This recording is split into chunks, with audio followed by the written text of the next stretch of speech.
Bonjour Monsieur Joshua aussi. Bonjour. Et bienvenue sur DIAF TV. Nous sommes contents de vous recevoir parce que vous êtes en tournée européenne et nous avons envie également au sein de la diaspora de suivre le cours puisque ça fait pas si longtemps que c'est là que les Camerounais de la diaspora ont le droit de voter également et d'élire le président du Cameroun. Et je ne serai pas seul dans cet exercice. Je vous reçois avec Pierre Giscard-Eteki. Bonjour. Enchanté, monsieur aussi. Nous sommes très heureux de vous recevoir sur notre plateau. Merci beaucoup. Merci pour l'invitation. Merci. Et donc, pendant cet entretien, nous allons essayer d'obtenir les éléments de programme que vous avez en direction des Camerounais qui vivent à l'extérieur, qu'on appelle couramment les Camerounais de la diaspora. Vous êtes le candidat investi du SDF depuis le mois d'avril, si je ne me trompe pas. Le mois de février. Depuis le mois de février, voilà. Et c'est vous qui allez donc porter les couleurs de ce parti qui est le premier parti de l'opposition camerounaise. Et c'est une grosse responsabilité donc que vous portez aujourd'hui, celle de gagner ou éventuellement de ne pas gagner à la prochaine élection du 7 octobre prochain. Alors, ne pas gagner, c'est pas une responsabilité, hein, c'est plus. La responsabilité, c'est de gagner. Votre responsabilité serait celle de l'échec. Oui, je porterai, voilà, ça c'est clair. Et donc, ce que je voudrais vous demander, vous êtes toujours vice-président du SDF? Tout à fait, premier vice-président. Il y en a 4. D'accord. Alors, quel est le rapport de légitimité que vous avez aujourd'hui si vous devriez choisir entre la légitimité du parti et celle de la loyauté vis-à-vis du candidat précédent, John Flundi? Comment est-ce que vous vous situeriez aujourd'hui sur la carte? Je ne pense pas qu'il y ait différence. Je suis le candidat d'un parti politique. Ce parti politique est très bien organisé. Il y a un président national qui dirige le parti.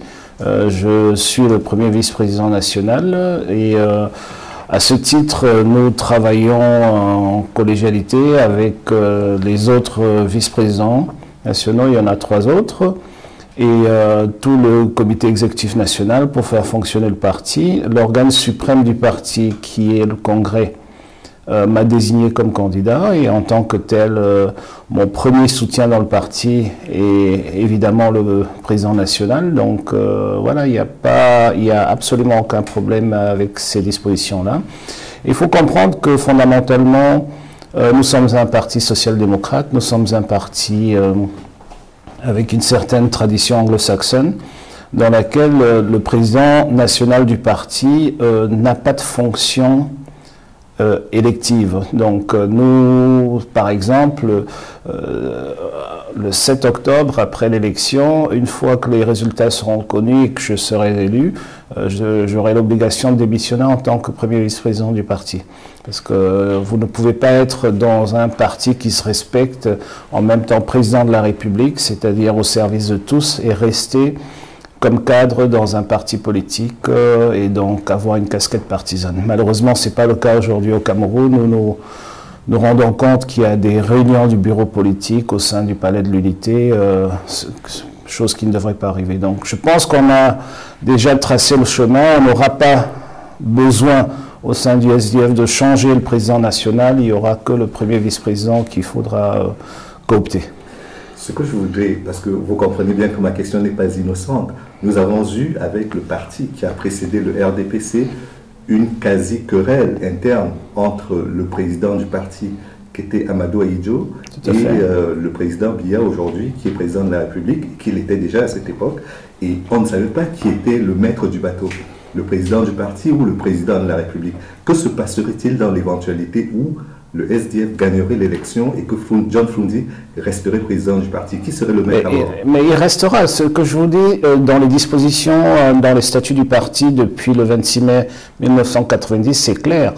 Le président de la République ne peut pas être un cadre du parti. Donc, que ce soit John Flundi, si John Flundi devenait président de la République, c'est-à-dire si sa victoire avait été reconnue en 92 comme telle, il aurait cessé d'être président du parti le jour de son investiture. Donc c'est une disposition dans nos statuts qui existe depuis ce jour-là. Et en adhérant à ce parti, on l'accepte. Et je pense que tout parti moderne passe par là aujourd'hui. Si vous regardez, vous demandez même aux Camerounais de la diaspora américaine qui est le président du Parti démocrate ou du Parti républicain, ils ne pourront pas vous dire, parce qu'ils jouent un rôle, ces gens jouent un rôle de leadership au sein du parti. Et quand vous avez une position élue, président de la République, quand vous êtes même nommé en tant que Premier ministre ou ministre, vous avez une fonction nationale et donc votre rôle partisan doit s'effacer. Mais malheureusement, vous prenez le mauvais exemple parce que le parti dont vous faites référence était un parti-État. Et malheureusement, l'est toujours jusqu'aujourd'hui. Et c'est pour ça. Je vous pose la question. C'est pour cela que vous. Non, déjà, nous ne sommes déjà plus dans ces pas-là. Parce que ce qui s'est passé en février au congrès du SDF ne pourrait pas se passer dans plusieurs autres partis. C'est impensable. Donc, je vais repréciser ma question. Oui. Si vous êtes élu le 7 octobre, est-ce que John Froundi aura une emprise? Alors, je préfère la question quand je serai élu le 7 octobre. Voilà. C'est votre manière de voir la chose, mais qu'est-ce qui se passe? J'ai dit ce que je préférais. Je vous laisse le choix, voilà. Vous êtes responsable de ce que vous dites, mais qu'est-ce qui se passerait? Est-ce que ce serait John Froundi qui imprimerait la ligne politique de votre gouvernement ou c'est vous qui en seriez le maître? Ben, c'est celui qui a le mandat du peuple qui sera le maître, c'est celui qui est élu qui sera le maître. Mais bien sûr, je représente aussi une vision, je représente des valeurs social-démocrates, je représente un parti politique et ce parti politique aura son mot à dire. Ce parti politique, je ne vais pas aller dans un capitalisme, je ne vais pas aller dans... Ce parti politique aura un rôle de régulateur et contrôlera l'action du gouvernement, contrôlera l'action même, si vous voulez, de la présidence pour s'assurer que je reste sur les lignes du parti. Mais ce qui arrivera si je me démarque des lignes du parti, c'est que je serai exclu du parti, c'est la pratique, c'est comme ça que ça se passe, mais ça ne veut pas dire que si je me démarque des lignes du parti, c'est le parti qui m'exclura comme président de la République, c'est l'inverse qui se passera. Donc, puisque j'aime ce parti et je veux rester dans ce parti, et parce que je crois fortement dans les valeurs social-démocrates que nous représentons, je suis certain que je ferai tout pour toujours m'aligner, pour être sûr qu'on place toujours l'homme au centre de toutes nos décisions. Mais monsieur aussi, la question de mon collègue Jean-Luc Émaillou n'était pas innocente, comme il vous l'a rappelé tout à l'heure. Mais en réalité, dans ce que vous venez d'exposer, on peut retenir deux choses. La première, c'est que vous nous garantissez qu'il n'y aura jamais de collision entre, d'une part, le leadership du parti et le leadership du pays. Elle est institutionnellement pas possible. Très bien. Alors la deuxième conclusion qu'on peut tirer éventuellement, c'est de s'assurer qu'à un moment donné, le parti tel qui vous a investi, c'est ce que vous nous avez dit tantôt, restera l'arme redoutable programmatique pour vous alimenter dans la direction de l'orientation du pays. Tout à fait. Est-ce qu'on peut s'accorder sur ces éléments-là? Tout à fait d'accord. Exactement. Ok, merci beaucoup. On peut peut-être... Je pense qu'on peut aller directement sur la question de la diaspora maintenant, parce que, comme vous le savez, ça fait de nombreuses années que la diaspora camerounaise est souvent perçue de façon très diverse par certains Camerounais. Les autorités camerounaises l'ont souvent considérée comme une force négative. Certains estiment que... elle apporte quand même une contribution au développement du Cameroun, mais cette contribution sur le plan politique ne se ressent pas toujours très fortement. On a du mal à ressentir un appel de la part des partis politiques camerounais en direction de la diaspora. Quel est votre programme, quel est votre projet en direction des Camerounais qui vivent à l'extérieur, qu'ils soient en Guinée équatoriale, qu'ils soient aux États-Unis, en Afrique du Sud ou en France?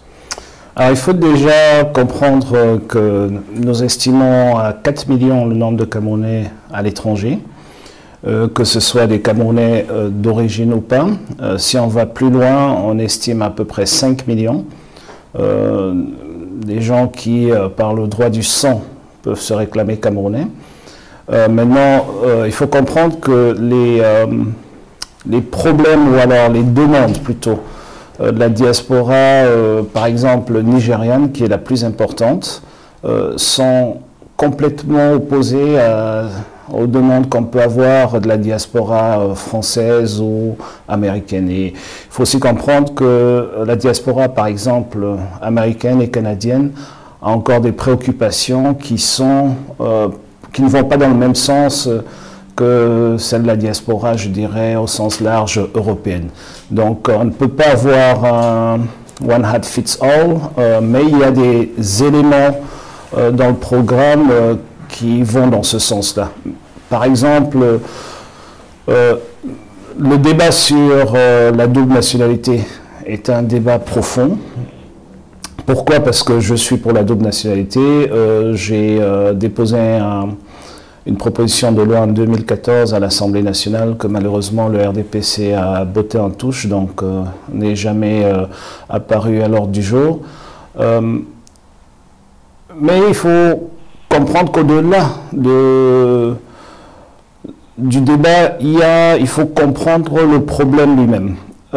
Premièrement, beaucoup de pays, c'est-à-dire beaucoup de pays qui accueillent cette diaspora, ne reconnaissent pas la double nationalité. Il y a une tolérance de la double nationalité, tolérance administrative, mais elle n'est pas reconnue dans la loi. Donc, quand on veut régler ce problème, il faut aussi penser à cela. Il y a des pays dans lesquels la double nationalité n'est même pas autorisée. Donc, donner la double nationalité au Cameroun ne règle pas le problème immédiatement de ceux qui vivent dans un autre pays dans lequel cette double nationalité n'est pas autorisée. Maintenant, fondamentalement, le plus gros problème ou le plus gros chantier que j'aurais sur cette question, c'est au-delà de la légalisation, je dirais, du fait qu'un Camerounais ne perd pas sa nationalité parce qu'il a acquis une autre nationalité. Il y a un problème, c'est que sur les 5 millions de Camerounais de la diaspora, j'estime qu'il y a au moins 2, 3, peut-être 3,5 qui sont dans une situation de quasi non-droit, c'est-à-dire qui ont perdu la nationalité camerounaise. Et le fait de mettre en place une loi qui fait d'eux théoriquement des Camerounais, cette loi ne les réinstalle pas dans leur nationalité. Parce que la restauration de la nationalité est un décret présidentiel, donc vous imaginez bien que le nouveau président de la République ne passera pas sa première année à signer 3 millions de décrets pour amener les Camerounais dans leur nationalité. Donc il faut bien choisir un chemin, il faut bien ouvrir ce chantier-là et choisir un chemin de qu'est-ce qu'on fait de tous ceux qui ont perdu la nationalité depuis 6 mois, depuis 6 ans, depuis 20 ans. Président aussi, permettez-moi de vous couper. Il n'y a pas de problème. C'est très intéressant ce que vous êtes en train de nous expliquer. D'ailleurs, je pense que mon collègue, lui, convient avec moi que les réponses que vous nous donnez sont pertinentes. Mais la question précise que mon collègue a tenté de vous poser, c'était de comprendre avec vous, d'ailleurs vous l'avez dit, qu'il y a à peu près 4 millions de Camerounais qui vivent à l'étranger. C'est bien cela? Ces 4 millions de Camerounais représentent des problématiques qui sont des problématiques bien précises, qui sont des problématiques de protection en matière de droit, qui sont des problématiques économiques en matière de transfert, qui sont des problématiques de droit de vote, je viens de le citer, qui sont des problématiques de représentation culturelle, qui sont des problématiques de rayonnement du Cameroun à l'étranger. La question est de savoir dans votre programme, comment est-ce que j'y arrive, parce que le problème, excusez-moi de vous couper. Si vous permettez, apporter des questions assez précises et assez synthétiques. Écoutez, je pense que quand on donne une réponse à une question, il ne faut pas qu'on laisse planer le doute sur cette réponse-là. Okay. On parle de 4 millions de Camerounais, mais dans les faits, ils sont peut-être même pas 10 000. Okay, donc déjà, il faut trouver un chemin pour arriver aux 4 millions. Voyez-vous, parce qu'aujourd'hui, d'après la loi, si vous ne détendez pas un certificat de nationalité, vous n'êtes pas Camerounais. Donc j'étais en train de dire, le premier chantier, c'est déjà de... L'identification. Pas l'identification, c'est de restaurer la nationalité, de remettre le droit du sang au centre du débat. Le code de la nationalité. Le code de la nationalité. Le code de la nationalité, c'est ce que j'essayais d'expliquer, M. Teki. C'est que le code de la nationalité, je peux le changer par décret. Parce que c'est une ordonnance, donc je peux le changer par décret le lendemain de mon élection. Mais le problème restera le même. Parce que ceux qui ne sont plus Camerounais ne pourront pas, du fait de ce décret, se présenter à l'ambassade et demander un passeport. Absolument. Donc il faut ouvrir un chantier pour dire comment est-ce qu'on fait pour reconnaître, pour que toute la communauté, je ne sais pas, je vais rester un peu à la limite du politiquement correct, mais qu'est-ce qu'on fait pour que toute la communauté africaine à l'étranger, et il ne s'agit pas de Paris, il s'agit de tous les Camerounais. Comment les Marocains font? Excusez-moi, excusez-moi, c'est ce que j'essaie d'expliquer. Oui. Donc, si on ne m'avait pas coupé, je l'aurais déjà dit. Donc, Le problème fondamental, c'est qu'une fois qu'on donne le droit à un Camerounais de posséder une autre nationalité, de garder sa nationalité camerounaise, il faut régler le problème le plus important, c'est de restaurer la nationalité aux 2, 3, 4 millions de Camerounais qui ne l'ont plus. Donc, ça, le chantier, c'est de restaurer la nationalité à ceux qui l'ont perdu. Mais bien sûr, parce que si vous le faites par décret comme ça, ou même par la loi, ça s'applique qu'à ceux qui prennent la nationalité à partir de ce moment, c'est pas rétroactif. Donc il faut trouver un chemin rétroactif. J'essaie d'expliquer tout ça parce ça va plus loin que les Camerounais qui sont nés en 1960. D'accord, mais votre deuxième chantier, ce serait lequel par rapport à la diaspora? Le deuxième chantier par rapport à la diaspora, c'est celui de rétablir, je dirais, le deuxième chantier, c'est tout le reste. Au fait, une fois qu'on a ces 4 millions de Camerounais à l'étranger, je ne vais pas segmenter le reste des propositions que je donne. Je ne vais pas segmenter le reste de mes propositions dans 2 ou 3 chantiers. C'est un seul chantier commun, c'est de restaurer le lien qu'il y a et qui doit avoir, donc un lien de confiance qui doit avoir entre les Camerounais, pas les autorités camerounaises, les Camerounais et cette diaspora-là. Vous conviendrez avec moi qu'aujourd'hui, il y a un très grand problème à ce niveau-là, c'est-à-dire qu'il y a une défiance qui a probablement été installée par le gouvernement actuel envers la diaspora au Cameroun. C'est ce que nous vivons en tant que politique, parce que quand nous défendons même des positions pro-diaspora, on a une pression énorme au niveau du Cameroun, de la population locale qui pense que la diaspora, malheureusement, qui pense, et je conviens avec vous qu'ils ont tort, qui pense que la diaspora est une population privilégiée et qu'on ne devrait pas faire plus que ce qu'ils ont déjà pour eux. Le deuxième point qu'il faut faire avec urgence, c'est je dirais, d'établir un lien formel, institutionnel avec cette diaspora-là. Donc il faut imaginer, mon avis, c'est une agence nationale de la diaspora qui peut traiter ce problème, qui peut trouver des solutions au quotidien pour cette diaspora-là. Dans ce sens-là, cette agence nationale de la diaspora pourra mettre sur pied quelque chose qui me tient à cœur, c'est-à-dire pourrait établir un rôle consulaire pour tous ces Camerounais, c'est-à-dire, j'imagine, 4 millions de consuls, entre guillemets, ambulants, c'est-à-dire présents partout dans le monde pour défendre l'image du Cameroun. Et cela, il faut le faire, il faut l'institutionnaliser pour que chaque Camerounais comprenne qu'il a une responsabilité là où il se trouve pour défendre l'image du Cameroun, pour être un VRP du Cameroun, et en contrepartie qu'il y a un mécanisme pour reconnaître ce que cette diaspora fait, pour peut-être pas avoir des rétributions financières, mais au moins une certaine reconnaissance formelle du travail effectué. Ensuite, cette agence nationale moi je pense que le meilleur vecteur diplomatique dans le monde, c'est la culture, et le Cameroun est riche de sa culture, et il faudrait que cette agence nationale, en collaboration avec cette diaspora-là, installe ce que je vais appeler des maisons de la culture, un peu partout. Si vous regardez aujourd'hui, nous sommes à Paris, je ne sais pas exactement comment ça se passe ici, mais dans d'autres pays où j'ai posé la question et j'ai eu des réponses, la diaspora dépense des millions d'euros par année pour, par exemple, louer des salles.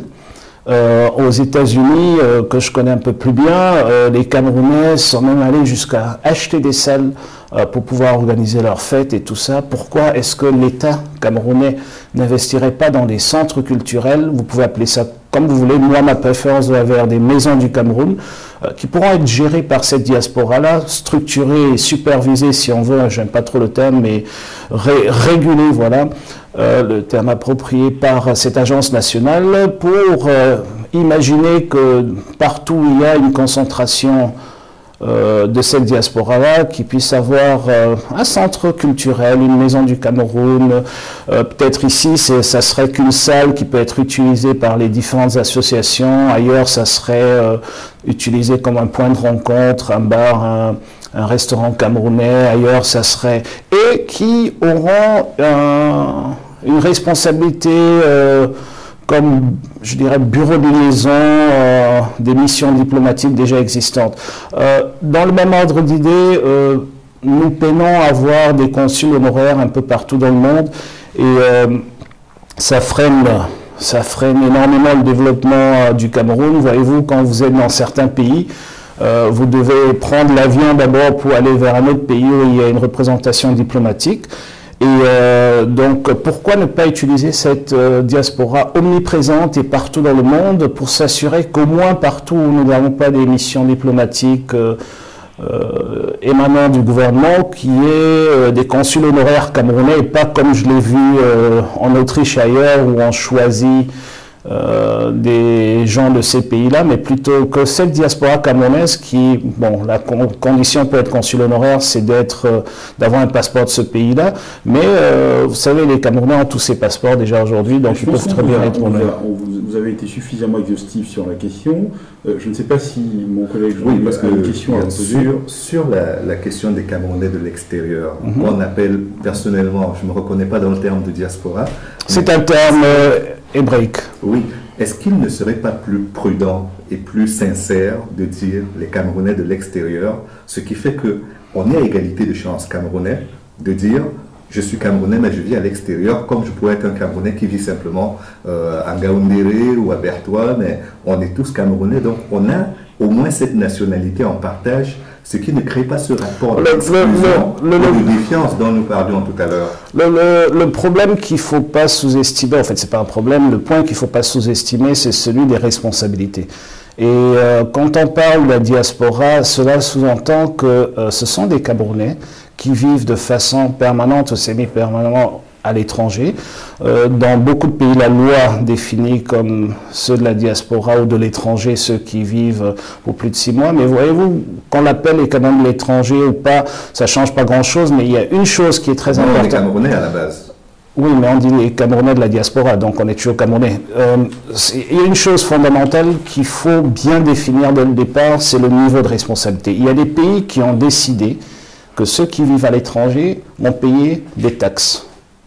Il y a des pays qui se disent que pour payer de l'impôt des taxes, et c'est mon avis à moi, vous devez vivre au Cameroun au moins pendant 6 mois et 1 jour. Donc, on peut rentrer dans les définitions pour rendre les Camerounais vivant à l'étranger plus Camerounais, mais à un moment donné... non, ils sont tout simplement Camerounais. Oui, non, mais à un moment donné, quand vous êtes simplement Camerounais, vous avez les mêmes responsabilités que tous les autres Camerounais. Donc, quand on imposera le service national universel, il faudrait que les enfants camerounais viennent au Cameroun faire leur service, etc. Donc, il faut comprendre qu'il y a un problème... pas un problème, il y a un point qu'il faut faire sur le niveau de responsabilité ou d'obligation, parce que ça vient avec les deux. Vous ne pouvez pas avoir que des droits et pas d'obligations. Mais c'est le niveau. Pour l'instant, il n'y a aucune obligation quand vous n'êtes pas Camerounais. C'est pour ça que j'ai. On vous reconnaît même voilà. C'est pour cela que je dis quand vous ne reconnaissez pas le droit d'être Camerounais, il n'y a aucune obligation. Mais quand on va aller vers cette reconnaissance-là, il faudrait qu'on ait une discussion franche et sincère sur le niveau d'obligation qu'on peut aussi imposer à cette communauté-là. Parce que, voyez-vous, si on impose le service national à tous les Camerounais, à un moment donné, il faudrait l'imposer à tous les Camerounais, même ceux qui vivent à Paris. Je pense que ce n'est pas une inquiétude en soi. Personnellement, le patriotisme devait être la boussole. Je n'ai pas dit que c'était une inquiétude. Je disais tout simplement que dans les définitions, ça vient en package. Ça ne vient pas dissocié. Voilà. Absolument. Mais monsieur aussi, pour être très précis et permettre aux auditeurs et téléspectateurs qui nous regardent de comprendre votre point de vue ou alors votre trajectoire par rapport à cette problématique, je vais essayer de résumer, si vous permettez, si vous me l'autorisez, assez rapidement, assez succinctement ce que vous nous avez dit. Vous avez dit que l'un des axes majeurs de votre politique serait la réhabilitation du droit des Camerounais, de ceux qui ont perdu la nationalité, comme axe majeur. Tout à fait. Le deuxième élément de votre axe programmatique par rapport à cette problématique-là, c'est de créer le lien institutionnel entre les Camerounais de l'étranger, de l'extérieur, de la diaspora, avec les institutions nationales. Tout à fait. Au travers de votre agence pour la diaspora. Tout à fait. Avec comme ambition de faire des Camerounais de l'étranger les vecteurs du développement de leur pays. Tout à fait. Sur le plan économique, sur le plan culturel et voir sur le plan social. Tout à fait. Est-ce que c'est bien cela votre pensée? C'est bien cela. Merci. C'est bien cela. Deux autres questions donc pour continuer. Les sportifs, par exemple, ont la nationalité sportive qui fait qu'aujourd'hui, sur ce débat de la nationalité qui pourrait être pas seulement exclusive camerounaise, ils sont carrément une catégorie à part. Est-ce qu'on ne pourrait pas étendre cette exception à d'autres Camerounais? C'est-à-dire exprimer le fait que quand on se sent Camerounais, on a des droits. S'il ne s'agit même pas de la nationalité, au moins pour ceux qui l'ont eu à un certain moment, le droit d'avoir un visa permanent pour aller au Cameroun sans plus faire la queue à l'ambassade pour obtenir des visas, ce qui bouchonne au niveau de la fréquentation de l'ambassade, alors qu'il s'agit de Camerounais qui retournent dans leur pays. Votre question, excusez-moi, elle est un peu une question que j'assimile au syndrome de Stockholm. Moi, je viens vous dire que je n'accepte pas tout cela. Et je remets de l'ordre dans tout cela. Comment? Donc je veux pas penser des blessures quand je viens corriger ce qui blesse. C'est-à-dire que je vous ai dit qu'il n'est pas question qu'un document, quel qu'il soit, vienne changer l'ADN qui coule dans le sang des Camerounais. Voilà ce que je vous dis. Maintenant, je ne veux pas commencer à rentrer dans des considérations de ce que M. Biya devrait faire ou de ce qu'il ne devrait pas faire. Il a eu 36 années pour le faire. Prononcer le nom de M. Biya dans cette tout ce que vous dites, c'est ce qui ne fonctionne pas aujourd'hui. Oui. Et moi, je vous ai dit ce que je veux faire fonctionner. C'est-à-dire que dès que je suis investi président de la République, un de mes premiers chantiers, ça sera de rétablir les Camerounais dans leurs droits. Qu'ils soient à l'étranger, qu'ils aient un document français ou pas. Ça ne me concerne. Je dis, vous ne pouvez pas, oui, par un bout de papier, changer ce qui se passe dans l'ADN, dans le sang d'un être humain. Vous ne pouvez pas, vous n'avez pas le droit. C'est inhumain, c'est contre les droits de l'homme. Et je dis, je ne vais pas essayer de venir vous dire ici, oui, on va donner des visas, une nationalité sportive et tout ça. On vous a clairement compris sur cette question-là. Et je pense que l'axe central de votre réflexion a été bien entendu. C'est que dans votre esprit, il n'existera pas des Camerounais qui ont d'autres nationalités. Il n'existera que des Camerounais, quelle que soit la nationalité alternative. Tout à fait, tout à fait. On a bien compris. Donc, par conséquent, tous les autres problèmes ne se poseront plus. Exactement. Et pour les Camerounais qui continueront de vivre à l'étranger cette fois, est-ce que vous iriez, au-delà de l'agence dont vous parliez, est-ce que vous iriez jusqu'à instaurer un conseil des Camerounais de l'étranger, instaurer le fait qu'il y ait des députés qui représenteront les Camerounais de l'étranger? Merci pour cette question, parce que j'allais pas en parler. Oui, je pense que les Camerounais, 4 millions de Camerounais doivent être représentés à l'Assemblée nationale. On ne peut pas remettre tous les Camerounais au centre de nos préoccupations, y compris ceux qui ne sont pas au Cameroun, et croire qu'ils n'ont pas droit à la représentation. Donc ils seront représentés à l'Assemblée nationale. Je pense que je n'ai pas prévu un Conseil national des Camerounais de l'étranger parce que j'y crois pas trop.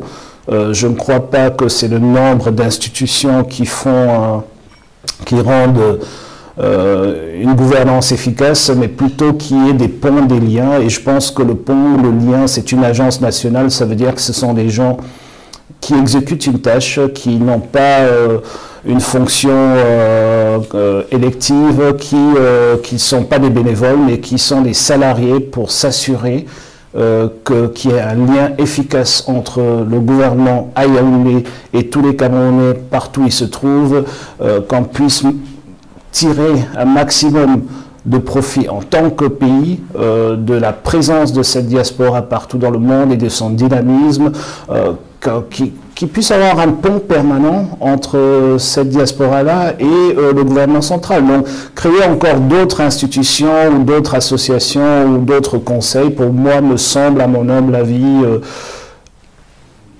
un peu trop, ou pas très efficace, voilà.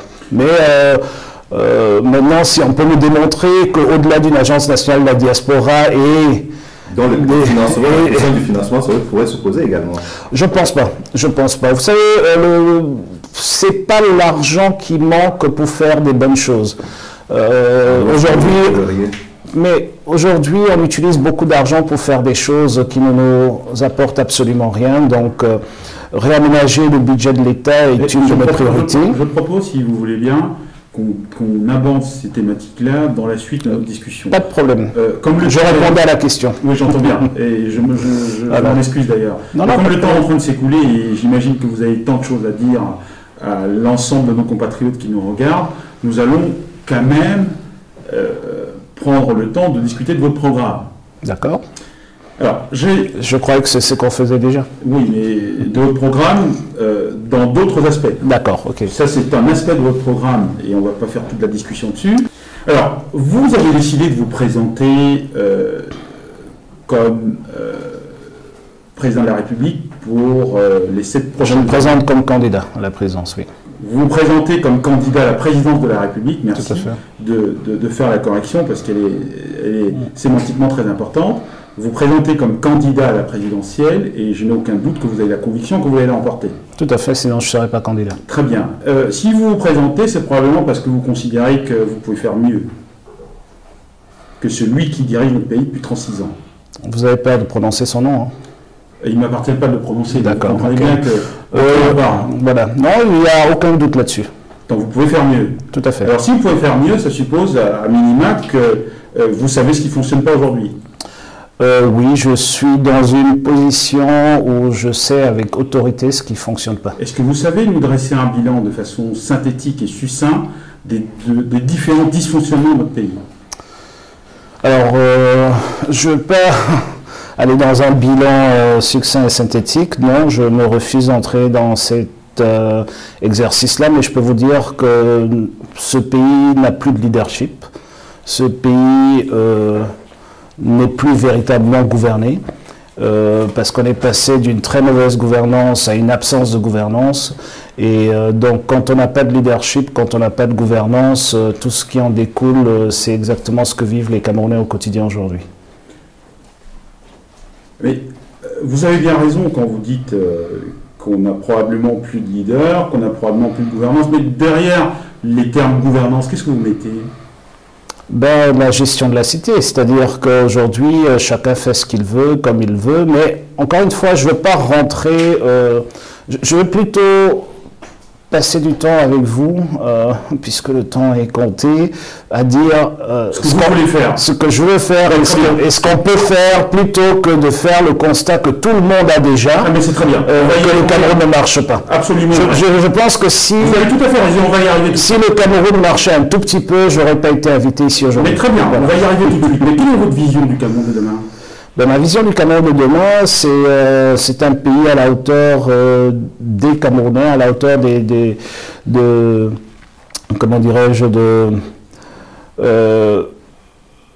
un pays fort, un pays prospère, un pays qui met l'homme, c'est-à-dire avec un grand H au centre de toutes les décisions prises, un pays qui exemplaire pour le reste de l'Afrique, un pays qui finalement rend ses enfants fiers d'appartenir à un projet commun, fiers d'appartenir à une nation, fiers de bâtir ensemble. Et vous savez, fondamentalement, l'idée de créer une nation était peut-être pas la nôtre, mais l'idée d'entrer dans un arrangement communautaire qu'on appelle une nation, c'est de permettre le simple fait, et il est très simple, mais on l'oublie souvent, d'avoir un espace commun dans lequel nos enfants vivront mieux que nous. Et c'est pour ça qu'on les envoie à l'école, et c'est pour cela que nous bâtissons des routes et de l'infrastructure, etc. Et aujourd'hui,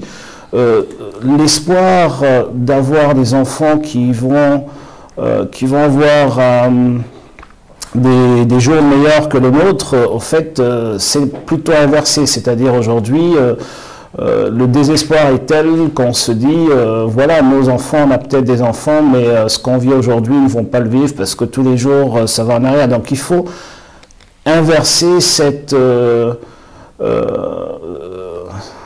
il faut inverser, comment dirais-je, cette confiance, je ne veux pas utiliser le terme du vivre ensemble, mais cette confiance que le peuple a dans la nation, cette confiance qu'on a qu'ensemble on est plus fort qu'individuellement, et bâtir véritablement sur cette base-là. Donc il y a une construction sociétale déjà qu'il faut mettre en place. Il y a une construction au niveau de l'infrastructure, il y a une construction au niveau de l'institutionnel pour réguler tout ça.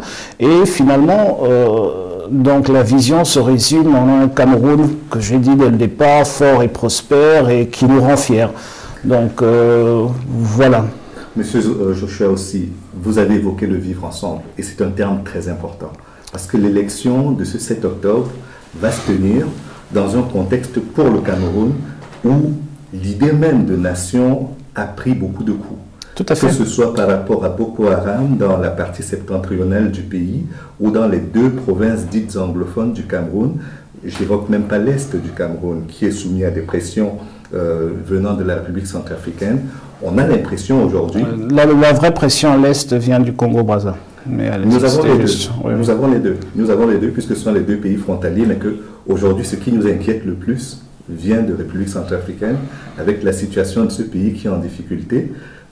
Est-ce que vous avez l'impression aujourd'hui que le Cameroun fait encore nation et que cette élection sera véritablement une élection nationale? Mais écoutez, je je pense que le 7 octobre sera aussi un référendum sur plusieurs points. Mais le référendum le plus important du 7 octobre, c'est si on veut continuer ce projet de construire une nation ensemble ou pas. Parce que voyez-vous, le problème que nous avons, c'est ce que j'ai évoqué tout à l'heure, c'est l'absence de leadership et la mauvaise gouvernance. Que ce soit Boko Haram, que ce soit le nord-ouest ou le sud-ouest, que ce soit la pression qui vient du Congo-Brazzaville au niveau de l'Est, tous ces problèmes et ce désordre omniprésent dans le pays viennent du fait qu'on n'a pas de leadership et qu'on a une gouvernance quasi absente. Et donc, et on est un manque de vision également. Mais quand vous n'avez pas de leadership, vous ne pouvez pas avoir de vision. C'est le leadership qui apporte cette vision. Donc, moi je dis par exemple sur la crise dite anglophone, je dis le problème n'est pas à Bamenda, il n'est pas à Buea, le problème il est à Yaoundé. Donc les Camerounais auront le choix, le 7 octobre, soit de rester dans cette logique et avoir 7 années supplémentaires de guerre, ou de l'arrêter. Parce que la première chose qu'il faut faire pour arrêter cette guerre, c'est de faire partir celui qui l'a créé. Mais avant d'en arriver à celui qui a créé le problème, quelle est votre lecture de la situation dans les 2 régions du nord-ouest et du sud-ouest? Parce qu'aujourd'hui, on a l'impression que ce sont de mauvais Camerounais, qu'ils sont carrément à la marge du Cameroun et qui sont même des ennemis du Cameroun dans cette partie du pays.